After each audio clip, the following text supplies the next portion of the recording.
Well, with the all digital future quickly becoming the all digital present going into next generation, as it seems that both Microsoft and Sony are poised to have just all digital marketplaces for the PlayStation 6 and then whatever Xbox Project Helix ends up being, I'm reminded over and over again that the current marketplace and the way that all of this stuff is handled when you buy a game digitally through Sony, Microsoft, Nintendo, whoever really at this time with these closed ecosystems really are not set up to handle any of this. I made a video kind of already detailing that, but I was reminded once again with a pretty egregious example that's going viral online, and I wanted to take a look at that here today. So if you guys enjoyed the video, hit the like button, subscribe if you're new. So let's see. This was over on Twitter, where Joshua Kane posted this, saying that Microsoft deleted their account and OneDrive after acknowledging that I'm the owner of the account and that it was compromised. Now, they do mention that they lost quite a bit of data and purchasing history. They say 25 years of it. And if it's so the Microsoft account can be tied to all kinds of things across the Windows or Xbox ecosystem. So you can have games, applications, or with OneDrive, really just any data you have, pictures, documents, whatever. In 25 years, I mean, that's a good chunk of a person's life right there, right? So they did also share, it looks like the support ticket that Microsoft had, saying at Microsoft, safeguarding your account is a top priority. We have thoroughly investigated the account and billing activity associated with your Microsoft account. Based on this review, we've confirmed that unauthorized access occurred. Now, of course, people are asking, well, what happened here? How did hackers get into your account and steal it? I mean, I think that's kind of irrelevant to the of what we're going to be really getting into here. It could have been socially engineered. It could have been a phishing email. Who really knows? But the point is, at least someone was able to get into the account and start messing around and changing some of the recovery details. And that tends to be what happens if someone gets access to your account. They go ahead and try to turn off any safeguards or ways that you can then take back ownership of that account and then block them out, right? So they say to prevent further misuse, we have permanently suspended the account. This action is irreversible and ensures that your data remains protected. You're just not able to apparently get to it ever. It's in like this void, this digital void that is inaccessible. They say if you use this account for Minecraft, all right. We regret to inform you that the game cannot be recovered. A new purchase will be required on a newly created account. We understand this may be disappointing and sincerely apologize for the inconvenience. I don't know if they asked about Minecraft. Is interesting that they just bring that up. I say if you had files stored in OneDrive, these files are no longer accessible due to encryption and privacy safeguards. Even our engineers cannot retrieve them. While this outcome may not be ideal, it is necessary to ensure your personal data does not fall into the wrong hands. I mean, this was just like the last resort, apparently, pulling the plug on the whole thing, according to Microsoft. So the data, pictures, personal stuff, yeah, that's gonna hurt quite a bit depending on, if it was going back, 10, 20 years or something. The thing though that I wanted to really hone in on here is the idea that your purchases can't be recovered. They even say a new purchase will be required on a newly created account. So if something happens in terms of account security, and we have discussed this many times with these different companies, how they can get hacked, or in Sony's case, they seem to have very lax security protocols to where people are able to get into your account and basically hijack it. And there's many examples of people who, even if they have some prominence, whether it's someone who, there's like the person who had like the most platinum trophies or whatever it was, and then they weren't able to get into it. I know Colin Moriarty was able to get his account back, but it seemed like he pressed the issue quite a bit, as he did have contacts that were kind of high up within Sony to at least try to get things put in motion. But I think there's just a lot of people who do have their accounts hacked or hijacked, and they just don't say anything because they have no outlet to do so. And when I see this and they say that any of your purchases, and this person said that they had like thousands of dollars, tens of thousands of dollars even, of purchases on Xbox, going back decades. Yeah, it's tied to your Microsoft account. That becomes kind of a problem when we are in a just a complete digital age. Since, hey, you know what? It'd be annoying if your account gets hijacked like that, and you can't get it back. You got to make a new one. But if all of your games are indeed up on the shelf physical, you just have to go through and reinstall them because, yeah, you actually have the game in your possession. And I've been seeing GOG kind of go out there on social media doing what you're supposed to do in this case if you have kind of a layup. And they've just been going around kind of like dunking on the situation with Sony.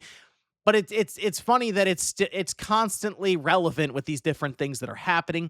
Even if a game vanishes from the GOG storefront, it never leaves your library, exactly as digital ownership ought to be. They also talk about their offline installer. So any of the games on GOG, you can just go ahead and download them on your PC, and it's just your, like, it's completely separate from any kind of DRM check-ins or GOG telling you if you can or cannot play that game for whatever reason. You can even take the installer.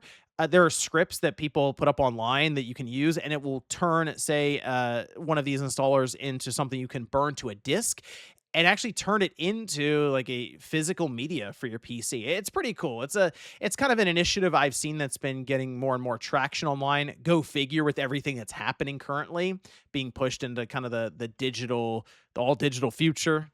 Well, with this, right, I saw this pop up and I remembered specifically the situation here with Joshua.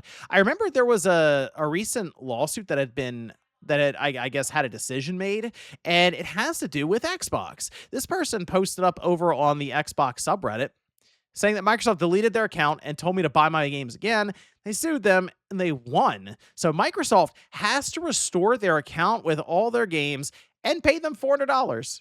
So, I mean, look, you're a third of the way to most likely Project Helix with whatever that calls. Ooh, that's not gonna be cheap. But they also did a full translation of it here. This is in the comments for that Reddit, and yeah, they're telling, hey, you within 15 days, they have full penalties, the whole thing.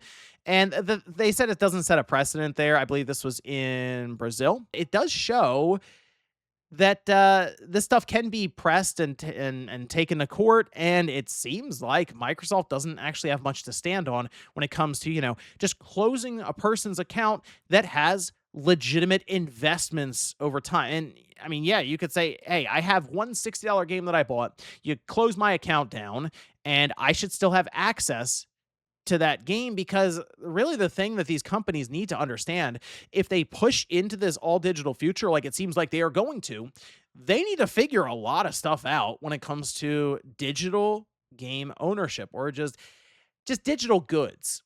And we didn't none of that got figured out. So this entire generation with the PS5 and the Xbox Series, they should have been figuring this out the whole time, and they didn't really seem to do any of it. So now they're sort of in a position, I guess, where they're just going to brute force their way to where, yes, they'll make more money on these different purchases, because then they don't have to go through the process of manufacturing, pressing these Blu-ray discs, logistics of shipping them out, getting them on store shelves, and then also giving the retailer a cut. They can avoid all of that, make more money, of course, then just going digital. But they also haven't ironed out any of the details that would technically benefit the consumer. And I know right now the fight is trying to just keep physical media around, but a lot of that's because there is no real digital ownership that's been applied here or detailed. So that's like, hey, we got to keep physical media around because there is the idea of having a game that you buy on a disc that is separate from your account. And I think that's something that has to be figured out one way or the other for digital, because even if physical media sticks around, as I'd like to see that happen, there'd be some kind of backtrack, right? And people are keeping the pressure up online. Uh, I mean, really, people are going to still buy digital games. It'll still exist. And I think they should also have the same kind of rights of ownership of these products when you buy it digitally, because like it or not, even if physical media stuck around, I was kind of figuring the PlayStation 6 generation would have been the last generation for it, and the market probably would have figured itself out and eventually settled single digits for physical media. And then maybe they would have been like, hey, you know what, guys, not a lot of people are buying these anymore. We're going to move off of it.